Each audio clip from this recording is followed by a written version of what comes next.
Mateus capítulo 13, a parábola do semeador. Eu convido a todos que nos ouvem em nome de Jesus a tomar parte da leitura. Eu convido a todos em nome de Jesus a ter o hábito de ler, o hábito de estudar, o hábito de meditar nas palavras do Senhor. Bem-aventurado é o homem que lê e medita na palavra do Senhor dia e noite. Quando falamos em meditar, às vezes as pessoas falam, eu tenho que ficar lendo a palavra de dia e de noite direto, meu Deus. Não. É você ler, tirar a doutrina, doutrinar o teu tempo para armazenar uma hora. De todos os dias você está lendo um trecho da palavra e meditar nela, pensar nela, avaliar ela. Todos os dias, o dia inteiro, por que não? Jeremias, ele enxergava tudo de Deus em pequenos detalhes no seu dia a dia, lembrando sempre do poder da palavra. Amém? E diz a palavra, Mateus capítulo 13, versículo 1 em diante. Louvado seja Deus. O tema da palavra é a parábola do semeador. E diz assim, versículo 1. Tendo Jesus saído de casa naquele dia, estava sentado junto ao mar. E ajuntou-se muita gente ao pé dele, e de sorte que, entrando num barco, se assentou, e toda a multidão estava em pé na praia. E falou-lhe de muitas coisas por parábolas, dizendo: Eis que o semeador saiu a semear. E quando semeava, uma parte da semente caiu ao pé do caminho. E vieram as aves e comeram-na. E outra parte caiu em pedregais, por onde não havia terra bastante. E logo nasceu, porque não tinha terra funda. Mas vindo o sol, queimou-se e secou-se, porque não tinha raiz. E outra caiu entre espinhos, e os espinhos cresceram e sufocaram-na. E outra caiu em boa terra e deu frutos, um a 100, outro a 60 e outro a 30. Quem tem ouvidos para ouvir, que ouça. E acercando-se dele os discípulos disseram-lhe: Por que nos falas por parábolas? E ele respondendo disse-lhe: Porque vos é dado conhecer os mistérios do reino dos céus, mas a eles não lhes é dado. Porque aquele que tem se dará e terá em abundância, mas aquele que não tem, até aquilo que tem lhe será tirado. Por isso lhes falo por parábola, porque eles vendo não veem, e ouvindo não ouvem nem compreendem. E neles se cumpre a profecia de Isaías, que diz: Ouvindo ouvireis, mas não compreendereis, e vendo vereis, mas não percebereis. Porque o coração deste povo está endurecido, e ouviu de mau grado com os seus ouvidos, e fechou os olhos, para que não vejas com os olhos, e ouça com os ouvidos, e compreenda com o coração, e se converta e o cure. Mas bem-aventurado os vossos olhos, porque veem, e os vossos ouvidos, porque ouvem. Porque em verdade vos digo que muitos profetas e justos desejaram ver o que vos vedes e não ouviram, e ouviram o que vós ouvis e não ouviram. Escutai vós, pois, a parábola do semeador. Ouvindo alguém a palavra do reino e não a entendendo, vem um maligno e arrebata o que foi semeado no seu coração. Este é o que foi semeado ao pé do caminho. Porém, o que foi semeado em pedregais é o que ouve a parábola e logo a recebe com alegria, mas não tem raiz em si mesmo. Antes, é de pouca duração, e chegado a angústia e a perseguição por causa da palavra, logo se ofende. E o que foi semeado entre espinhos é o que ouve a palavra, mas os cuidados deste mundo e a sedução das riquezas sufocam a parábola e fica infrutífero. Mas o que foi semeado em boa terra é o que ouve e compreende a palavra e dá fruto, e um produz 100, e outro 60, e outro 30. Amém? Louvado seja Deus. Poder sentar. Deus é bom. Jesus Cristo, Ele sempre nos fala por parábolas. Eles nos encaminham o entender conforme nós possamos entender. Repara que ele fala de formas adequadas até aos ambientes, até as terras, as nações. De uma forma ou de outra, ele expressa de uma forma que ele entende que o teu subconsciente compreendeu, captou a mensagem, a história, o querer. A Bíblia fala que Jesus, no auge do seu ministério, estava na sua casa, em Cafarnaum. A casa dele era uma casa na cidade de Cafarnaum, na beira do mar, litorânea, na beira da praia. A Bíblia fala que logo de manhã, acordou, amanheceu, saiu de casa. E ele saindo de casa, ele parou a meditar e muitas pessoas o rodearam. Muitas pessoas ansiosas para conhecer as suas palavras, as suas mensagens, os seus ensinamentos. Em outras situações, as pessoas, a multidão, os que estavam ao redor, sempre expressavam: este homem ensina de uma forma diferente, ensina com quem tivesse autoridade nas palavras. Não como os escribas e os fariseus nos templos, mas ele ensina de uma forma ousada. Cristo chamou a atenção não só pelos seus feitos e milagres. Repara que nessa parábola ele não curou ninguém. Nessa parábola ele não libertou ninguém. E hoje em culto de cura e libertação, o pastor escolhe a palavra que ele não curou ninguém. Escolhe uma palavra que ele não libertou ninguém. Mas houve aqui uma libertação diferente. Houve aqui uma cura diferente. A Bíblia fala que ele deu um exemplo, uma história, uma parábola, um conto de um agricultor. E ele assemelhou a semente à palavra de Deus. E é duro você falar da palavra hoje. As pessoas parece que desacreditaram do poder da palavra. E desacreditaram do poder da palavra, não pela palavra em si, mas por quem está pregando a palavra. Porque parece que o evangelho, infelizmente, está corrompido nos dias atuais. Mas pastor, isso é verdade, é bíblico também. Em Mateus capítulo 24, nos afirma sobre os falsos profetas, nos afirma sobre os falsos doutores, nos afirma em 2 Tessalonicenses capítulo 4, sobre as pessoas que não dariam ouvido mais a sã doutrina e criaria comichão nos ouvidos e procurariam para elas profetas que falariam conforme as fábulas e contos que massageariam o próprio ego dela, o próprio entendimento dela. Então, quando Cristo ele faz a simbologia do semeador, do agricultor, o agricultor nada mais é do que o pastor, do que o preleitor, o pregador, daquele que leva a boa palavra. E o intuito do agricultor é levar uma palavra porque ele quer algum benefício. O benefício para ele é um benefício muito além. Daí, pega água para ele. E o benefício dele é muito além. É um benefício. Não é um benefício material, não é um benefício de saciar a fome. Porque se ele assemelhou a semente à palavra de Deus, ele assemelhou a semente a uma palavra que leva o homem a uma riqueza eterna, leva o homem a uma riqueza junto e próximo a Deus, que não causa uma alegria e uma bonança, uma satisfação material, mas uma alegria, uma bonança e satisfação espiritual. As coisas da terra são simbologias que ele usava para ressaltar a vontade eterna de Deus. E é esse o poder da palavra. O poder da palavra é te alcançar, não para que você ganhe benefícios sobre a terra. Porque as corrupções hoje do evangelho, infelizmente, alcançaram o coração de tantos, e enfraqueceram o coração de tantos com mentiras, e mostraram uma verdade mentirosa, uma verdade mentirosa. A palavra ficou mal formulada, mas é uma verdade. Estão manipulando para proveitos próprios. Em Ezequiel capítulo 28 nos fala sobre o mau pastor, aquele que apacenta as ovelhas a fim só de tomar proveito da lã e da gordura. E no fim eles lançam nos pastos à mercê de lobos devoradores.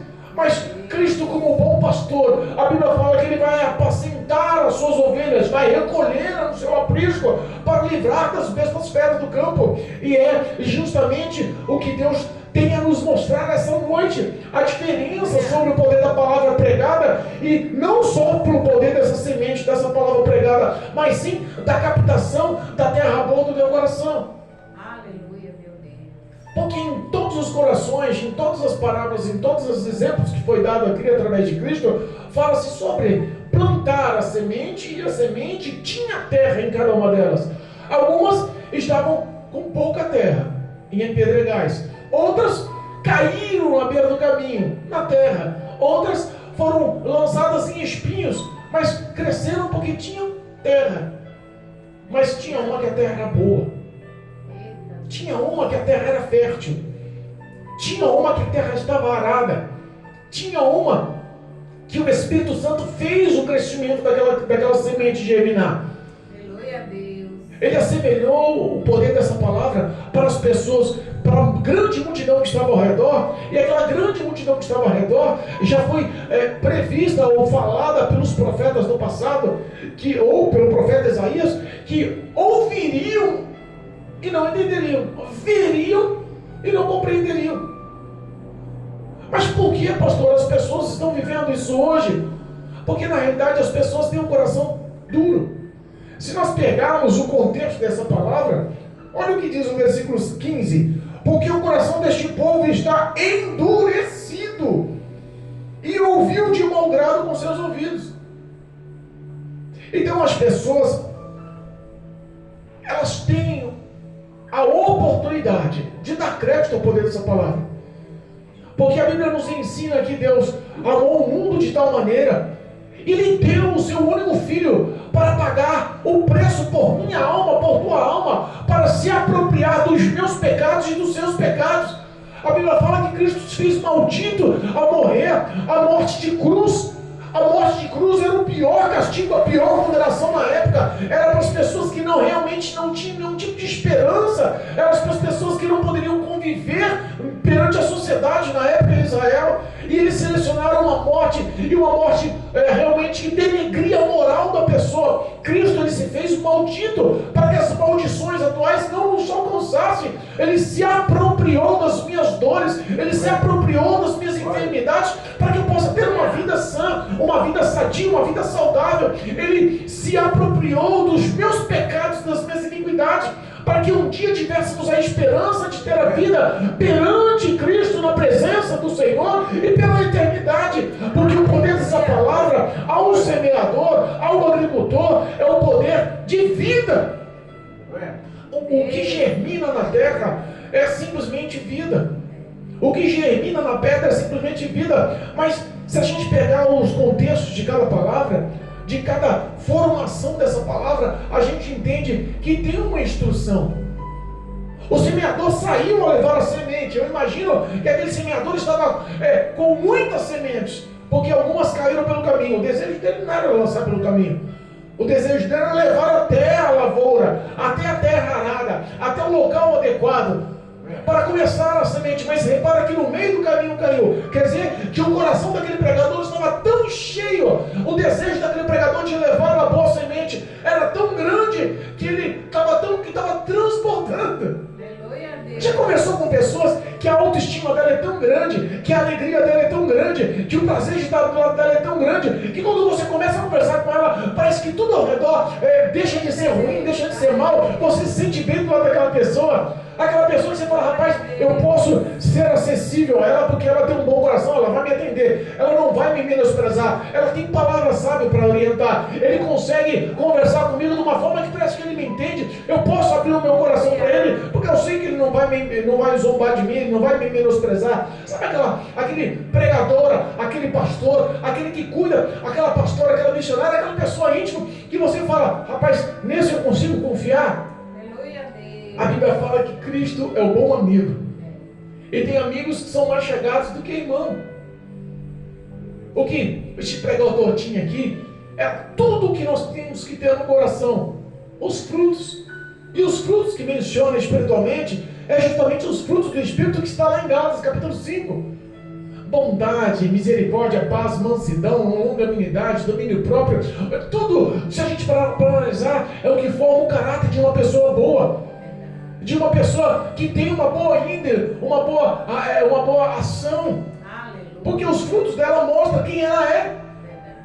O semeador queria levar a boa palavra, mas repara que as pessoas que ouviram as boas palavras tinham o coração endurecido, não ouviram de bom grado.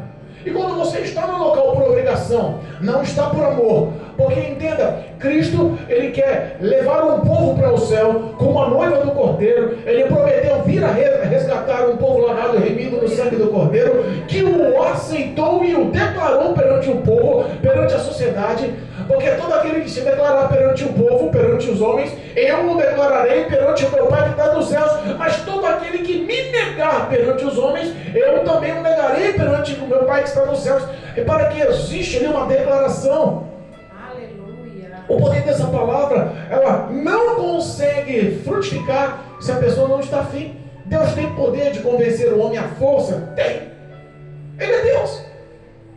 Ele criou os céus, Ele criou a terra, Ele criou todas as constelações, as galáxias, o universo, não sei quantos bilhões de galáxias, não sei quantos trilhões de estrelas. Ele conhece cada um pelo seu nome. O macro-universo ou o micro-universo, tudo está no comando e no controle de Deus, que é um exemplo do poder de Deus. O cérebro humano é o tópico mais indescritível que a ciência não consegue discriminar ou entender. E Deus tem o poder de desvendar o cérebro do homem. Os sentimentos do homem, gerado no armazenamento do cérebro, nos formula o quanto Deus entende. Porque a Bíblia fala que antes das palavras saírem dos nossos lábios, no Salmo 139, Ele já conhece o que vamos falar. Não tem uma outra pessoa que entenda tanto e conheça tanto e desvende tanto e ame tanto e se doe tanto por o homem como o próprio Deus. Mas quando a pessoa não está a fim de receber a Deus, ele também não, ele respeita. Ele não está a fim de receber a pessoa. Ele tem poder de convencer o homem à força. Quer saber da coisa? Eu vou dar uma de Thanos agora. Vou estralar o dedo. Mas não é essa a verdade. Ele não está a fim de escravos. Ele está a fim de pessoas que o escolham e o amem como Senhor e Rei, como Salvador da alma, reconhecendo o sacrifício na cruz do Calvário, reconhecendo a sua morte, reconhecendo que Ele pagou o preço para que o homem possa ter uma vida de paz, para que o homem possa ser feliz, para que ele possa ter abundância na terra, e além da abundância física dessa vida, para que o homem, a partir do momento que morra, entregue-se ao juízo de Deus, sendo salvo, acolhido nos braços. Bendito, filhos do meu Pai, vos tenho preparado o lar desde a eternidade. Palavras ao qual nós possamos entender que a presença de Deus mostra o quanto Ele nos ama. Aleluia. Mas as pessoas que vão para a igreja, muitas vezes sem o intuito de conhecer a Deus, por alguma espécie de obrigação, por alguma espécie de proveito, estão ficando cada vez maior, porque estão pregando aí, infelizmente, um evangelho corrompido. Vem para a igreja porque tu será uma bênção. Vem para a igreja porque Deus vai abrir a porta do emprego. Vem para a bênção porque Deus me revelou a chave de carro descendo. Deus vai trocar o teu carro por um importado. Vem para a igreja porque Deus vai aumentar o seu salário. Uma promoção Deus me mostrou. Sabe aqueles contos de fada que as pessoas vão para a igreja e o pregador fala assim: olha, você deposita 1.000 aqui na oferta no gasofilácio que Deus vai te dar 100.000 amanhã. Algumas promessas fantasiosas, fabulosas. As pessoas acabam não acreditando. Foi o que eu falei. Não é que não acreditam, é porque elas não creem no pregador. A semente perde o efeito nos dias atuais porque está corrompido o evangelho no coração de muitos. Meu Deus. A Bíblia fala no prosseguimento da leitura que aqueles que não compreendem é a mesma ação da semente cair no caminho. A ave veio e comeu a semente. Aqueles que não compreendem o poder e a verdade dessa palavra, o diabo vem e rouba a verdade do teu coração. Ela entra na igreja, ela pode até louvar a Deus com seus lábios, mas o coração está afastado. Ela pode até se mostrar uma pessoa cristã, salva, mas infelizmente está como um sepulcro caiado, bonito e aplausível por fora, mas por dentro sem vida, apodrecido. E aqui tem o segundo exemplo, justamente foi a semente que caiu aos pedregais. Quando cai aos pedregais, são aquelas pessoas que recebem a palavra. Aqui já aconteceu muito isso. Há pouco tempo atrás, a nossa igreja estava cheia em pouco tempo. Cheia, tinha pessoas sem teto lá de fora. Cheia, porque tinha um grupo de louvor. Estava cheio de obreiro aqui na frente, sentado, pregadores, cheia de campanha, cheia de pregações, cultos nos olhos. A igreja estava ativa. E pessoas aceitavam Jesus e dobravam o joelho e choravam e me rendiam-se. 2 meses depois, pastor, eu sei que até é certo, eu acredito em Deus, mas Eu não vou mais para a igreja não. Mas por que você não vai mais para a igreja, meu filho? Eu não vou para a igreja não porque eu não consigo largar a maconha. Eu não vou mais para a igreja não porque eu sei que tá certo aí, mas eu continuo bebendo minha pinga. Então a gente vê que os prazeres deste mundo colocaram um coração sem terra, porque eles estão dominados por vícios e por satisfações, prazeres carnais, desejos pessoais que ocultaram, colocaram pedregais naquele coração. Não tem mais profundidade no coração, não tem mais verdade, não tem mais aceitação da palavra. É uma coisa espontânea, é uma coisa de explosão. É como a paixão no relacionamento, né? Vamos dar um exemplo aqui da paixão no relacionamento. Quando você está conquistando a menina, é uma explosão de amor. Você chega para a menina e leva caixinha de bombom. Você é minha princesa, é minha querida. Você está linda, eita que mulher cheirosa. E leva uma flor, e conta um verso, e quer ficar 24 horas do lado. É uma encantação fora do sério. Mas o amor é diferente. Isso só é a paixão. A paixão ela é muito mais forte e muito mais prazerosa, muito mais eloquente do que o amor. O amor ele é sensato. O amor ele consegue conviver com as suas qualidades e também aceitar as suas falhas. O amor é muito mais pé no chão. É o que Cristo está querendo dizer aqui. O teu coração muitas das vezes é como pedras e pouca terra, porque na realidade não está valorizando o amor e sim a paixão. Deus abençoe a paixão. Porque os prazeres sufocam a ponto dela perder a verdade dessa terra. A verdade do que pode aprofundar, e as provas vêm. Porque não existe um homem ou uma mulher que se entregue a Cristo e que receba o Espírito de Deus na vida do coração, na vida da pessoa, que ele não seja provado ou tentado. É bíblico. Jesus, quando começou o seu ministério, a Bíblia fala que ele foi ao Rio Jordão e João Batista o recebeu. Acabou de ser batizado por João Batista, uma voz do céu disse: este é o meu filho amado, em quem tenho muito prazer. Desce o Espírito em forma de pomba. O Espírito Santo repousa sobre Cristo. Ele poderia iniciar o ministério dele lavado e banhado-se nas águas, recebendo a voz do Pai dizendo que é filho amado, com a presença do Espírito Santo que repousou sobre ele, e poderia começar com a corda toda, fazendo um milagre, levando a palavra, curando. Podia ou não podia? A Bíblia fala que o próprio Espírito conduziu ele para o deserto. Por 40 dias ele foi provado e testado.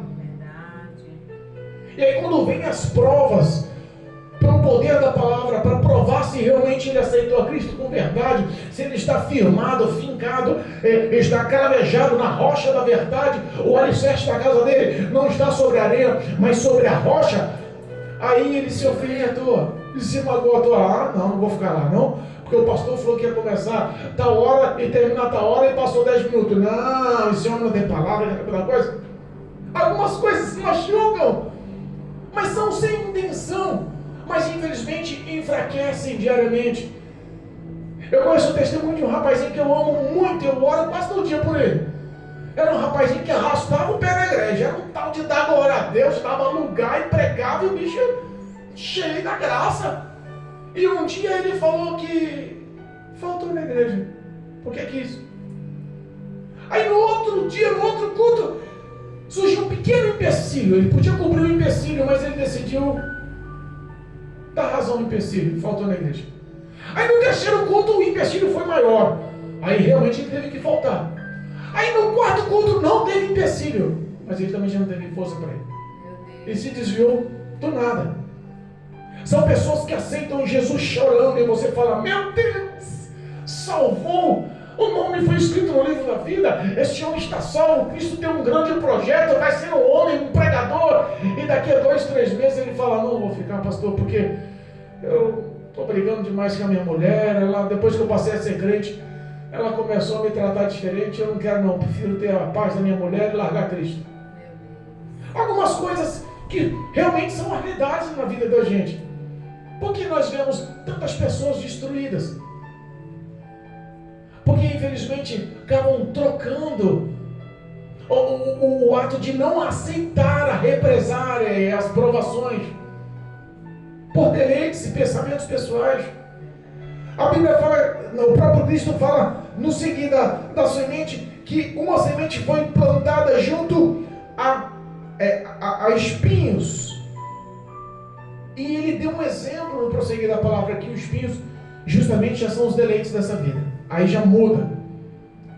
Quando você tem muitos prazeres na vida, repara que é muito difícil um homem que é rico, bem sucedido, que veio de berço de família rica, que teve formação, o pai pagou uma boa faculdade, colocou ele para trabalhar na empresa dele, com 18 anos ele já tinha um carro importado, que na escola ele era paparigado, cheio de menininha, que já andava com as roupas de marca. Sabe o sonho de todo adolescente? Quando ele cresce numa situação favorável e de repente o pai faliu, a empresa faliu, ele teve que vender o carro para pagar a dívida, a faculdade dele não foi só o diploma, ele tem que caçar emprego agora, ele não consegue arrumar emprego. Todos os amigos, porque acabou o dinheiro, se afasta. Repare que uma pessoa, quando começa a cair em ruína, o que acontece com a vida dela? Ela entra em depressão. Meu Deus. Os sentimentos dela já não são mais apoiados, ela entra em depressão. Ela não consegue passar o sufocamento, ela não consegue liberar-se dos prazeres da vida. Tem um ditado no mundo aí que diz que você só é o que você tem no bolso. É mentira ou é verdade? Infelizmente é verdade. O cara bonitão assim, de boa pinta, teu nome mesmo esqueci, eu sou ruim de decorar nome. Renan, ó o Renan, bicho do sorriso bonito.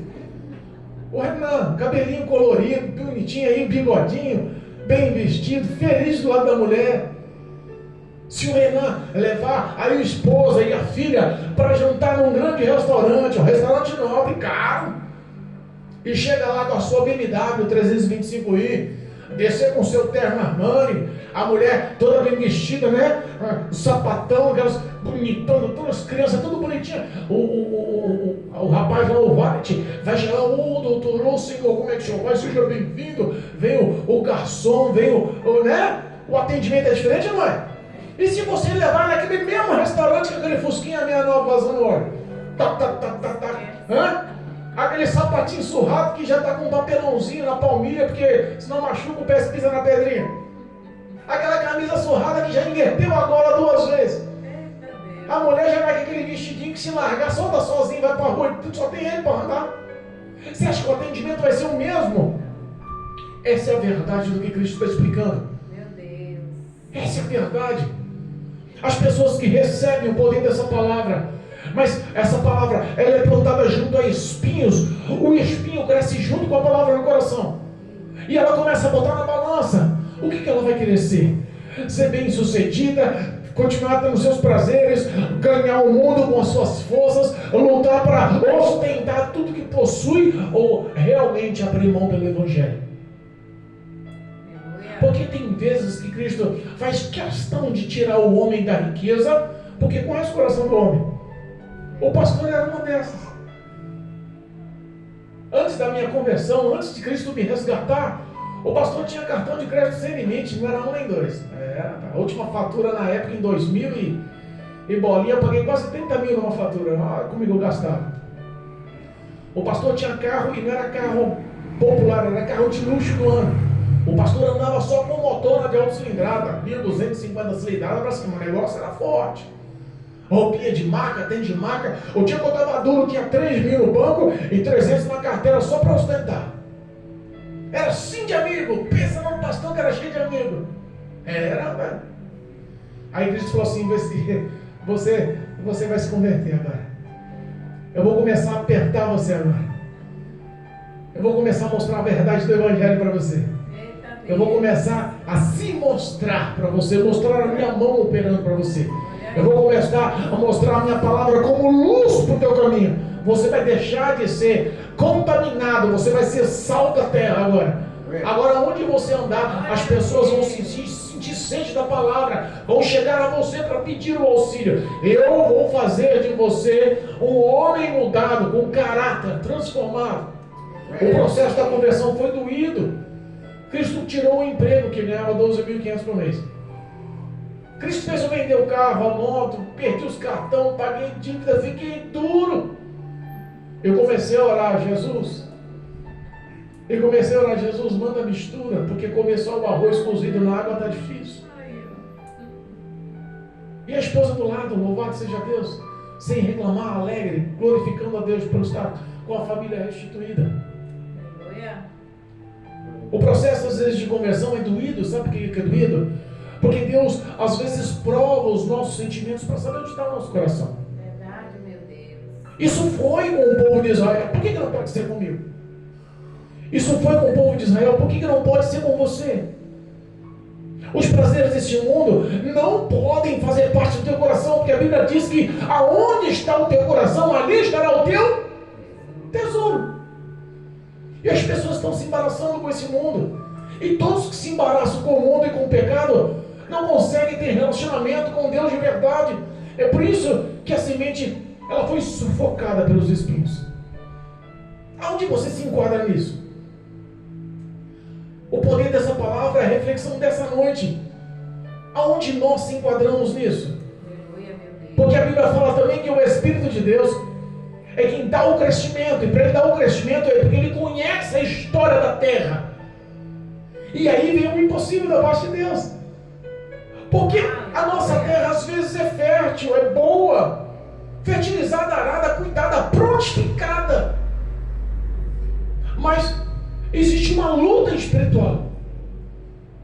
E para germinar, e para crescer, e para dar frutos, depende do Espírito de Deus. É por isso que nós temos que dar crédito ao poder dessa palavra. Como diz ele aos profetas, bem-aventurados sois vós, que estão vendo o que muitos profetas queriam ver, que estão ouvindo o que muitos profetas do passado queriam ver. Olha aí, Jesus. Nós temos a oportunidade, porque foi nos aberto o entendimento do poder dessa palavra. As pessoas que não entendem terão menos rigor no dia do juízo final. Mas nós que entendemos o poder dessa palavra, nós não podemos vacilar com os nossos pés. Aleluia. Porque essa palavra tem que gerar fruto no meu e no teu coração. E esses frutos serão cobrados por Deus. Verdade. Porque tem muito crente que está na igreja hoje, mas não consegue frutificar. Lembra de Mateus capítulo 6, versículo 6? Entra no teu quarto, fecha a porta. Ora em oculto ao Senhor, porque Ele te vê em oculto e te honrará em público. E no versículo 7 diz assim, ó: e pedi, dá-se-vos-á. Batei, abre-se-vos-á. Não é assim? Mas repara que existe uma sinopse. Não dá para subir um degrau de uma escada pisando no primeiro e no terceiro. Você tem que passar pelo caminho certo. Primeiro você tem que aprender a se sujeitar. Primeiro você tem que aprender a orar, a se humilhar. E repara que Deus não quer saber da tua oração, Ele quer saber da tua ação. Glória a Deus. Porque quando Deus fala, entra no teu quarto, fecha a porta e ora em oculto, podia o prosseguimento do versículo ser assim: porque Deus que ouve você do oculto, não fala porque Deus que te vê no oculto, Ele está muito mais interessado na tua ação de fé do que nas tuas palavras. Porque os teus sentimentos são desvendados por Deus. Ele só quer saber se a sua fé tem prova, tem ação, tem atitude. Porque não adianta falar que você é de Deus. As pessoas dizem que é de Deus, que amam a Deus, e realmente não é uma verdade. As ações não mostram isso. Eu convido você hoje a ser terra fértil. Eu convido você hoje a abrir o teu coração e falar: Senhor, eis-me aqui. Eu não posso pular etapa, eu não posso entrar no versículo 7 de Mateus 6 direto. Pedi, dá-se-vos-á. Batei, abre-se-vos-á. Porque aquele que pede, recebe. Aquele que bate, se abre. As pessoas estão querendo os benefícios. Ninguém está querendo saber do beneficiador. E é isso que Cristo quer. É isso que o agricultor, o semeador da palavra quer. Que a terra fértil, ela tenha espaço, ela tenha liberdade para germinação. É o Espírito de Deus que faz crescimento desses frutos. A liberdade tem que ser dada por você, para que Deus entre na tua vida e transforme a tua vida. Apocalipse 3, versículo 19: eis que eu estou à porta e aquele que quiser me receber, abrir o coração. Repara que é uma coisa voluntária. Deus Todo-Poderoso. Satanás é atrevido, é ladrão. Satanás é maldito, ele não respeita você. Se ele encontrar uma brechinha na porta, ele vai enfiar o pé na porta, vai arrombar o teu coração, vai entrar, vai te encher de vícios, vai te dominar com o pecado. E a Bíblia fala que a consequência do pecado é a morte e acabou. O pecado mata. E é este o papel do diabo: matar, roubar, destruir. Mas o Espírito Santo não. Ele quer dar liberdade para você o escolher. Aleluia. É por isso que eu repito: seja terra fértil essa noite. Glória a Deus. Dê liberdade para o Espírito Santo. Espírito Santo, eu te convido para você entrar no meu coração. Espírito Santo, eu te convido para fazer parte da minha vida. Aleluia. Olha que essa terra aqui está cheia de pedra, de entulho, de cascalho. Está meio complicado aqui, mas o pode cuidar do meu coração. Aleluia, meu Deus. Limpa o meu coração. Traz o perdão que eu não consigo liberar. Limpa as dores do passado que continuam me latejando. Limpa a raiz da amargura que já criou raiz e me isolou da tua graça. Me ensina a ter uma vida como um livro aberto, lido pelos teus olhos, sem o meu subconsciente me acusar. Eu não quero ter a minha consciência me acusando. Eu quero ter uma vida de verdade perante os teus olhos. Espírito Santo, me dá força, porque sem o Senhor eu sou um fracasso, um zero à esquerda. Se eu der um passo sem a tua presença, o diabo vai me derrubar. Mas eu preciso, eu dependo do relacionamento com o meu bom amigo, Espírito de Deus. Aleluia, glória a Deus. Deus tem saudade das nossas ações de fé. Verdade. Às vezes queremos tanto, mas não se doamos em nada. E o que Cristo quer é só o reconhecimento que Ele é o Senhor da sua vida.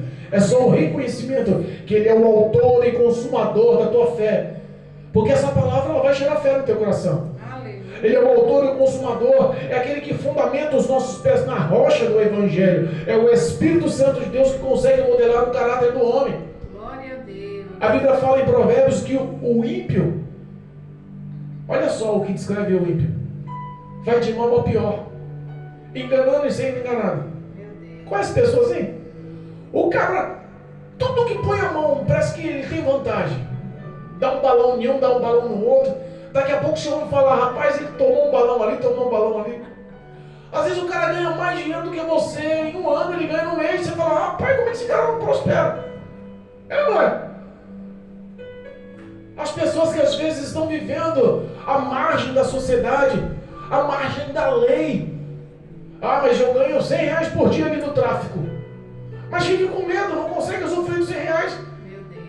Pega os R$100, não consegue ter a liberdade de andar de cabeça em pé e ir lá no shopping comprar 3 camisetas por R$100. Não consegue. Tem medo. Vai de mal ao pior. Meu Deus. Agora, aqueles que decidem confiar e acreditar em Deus, olha a diferença. São como árvores plantadas junto a ribeiros de água, que as folhas nunca murcham e que no devido tempo sempre dá o seu fruto. Aleluia, meu Deus. O que Cristo quer é que nós demos fruto. Uma semente pode dar 100 frutos, outra semente 60 frutos, outra semente 30 frutos. O que é isso, pastor? Às vezes os frutos é a nossa maior missão, o nosso lar. Poucas podem dizer hoje: eu e minha casa servimos ao Senhor. Eu e minha casa estamos fundamentados no Senhor. A minha maior missão é ser o pastor da minha esposa. A minha maior missão é ser o pastor do meu filho. A minha maior missão é ser um bom marido para minha esposa. A minha maior missão é ser um bom pai para o meu filho. A minha maior missão é ser o sacerdote espiritual que Deus espera de mim. Os frutos têm que começar dentro de nós. A pessoa, aquele que forja o vaso de barro, como é que ele chama mesmo? Que faz vaso de barro? Oleiro, louvado seja Deus. Um oleiro, ele nunca começa pela estética, pro lado externo. Repara quando ele pega aquele bolão de barro, ele não começa aquele barro maciço já fazendo barro por fora, não. Ele começa formulando a parte interna, para que forme o vaso. O tratamento começa por dentro, para que forme o recipiente para armazenar. Verdade, meu Deus. É isso que Deus quer com a minha vida e com a tua vida. Aleluia. O oleiro, ou o semeador, ou Jesus Cristo através da palavra, Glória a Deus. quer que você dê espaço para o Espírito Santo trabalhar no teu coração, Amém, Jesus. para que você tenha uma vida sadia. Glória a Deus. Às vezes Eu costumo dizer que o homem esquece o prazer que é ser amado. Vive uma vida de amargura porque esqueceram ser amado. Não é um amor carnal, um amor um amor físico, um amor de prazeres, de satisfação carnal. Não, não, não. É um amor espiritual, fraternal. Um amor de pai. Muitos desistem de Deus porque enxergam Deus como o pai que ele tem na terra. Às vezes o pai é bondoso demais, mima demais e estraga o filho. O filho não consegue ser uma pessoa responsável e madura no futuro. Ou às vezes o pai é durrão demais, briga demais, castiga demais, é ruim. Então ele não consegue ser uma pessoa bondosa e próspera no futuro. Então às vezes as pessoas se afastam de Deus porque conseguem enxergar Deus como um pai na terra. Eles só conseguem enxergar Deus como um homem ruim, ímpio, que castiga. Ou outros só conseguem enxergar Deus como aqueles horror que a gente vê, né? Lindo, lindo, lindo. Mas esquece que o pai também castiga e corrige quem ama. Deus não é só amor. Deus, ele é um amor completo, com ações. Cristo quer entrar na tua vida e mudar a tua rotina diária. Ele fala que se você for fiel e guardar o poder dessa palavra na sua vida, as bênçãos correrão atrás de ti.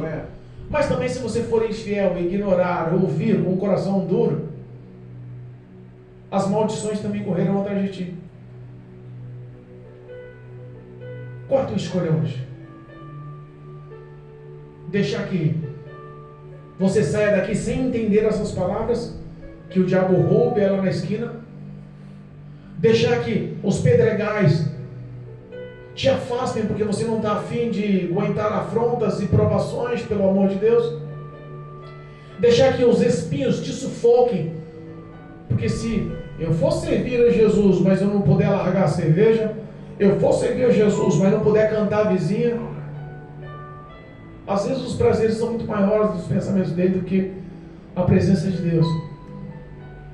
Ou você quer realmente deixar que Cristo entre no teu coração e formule um caráter aprovado por Deus, a ponto de você ser feliz e ter paz de verdade.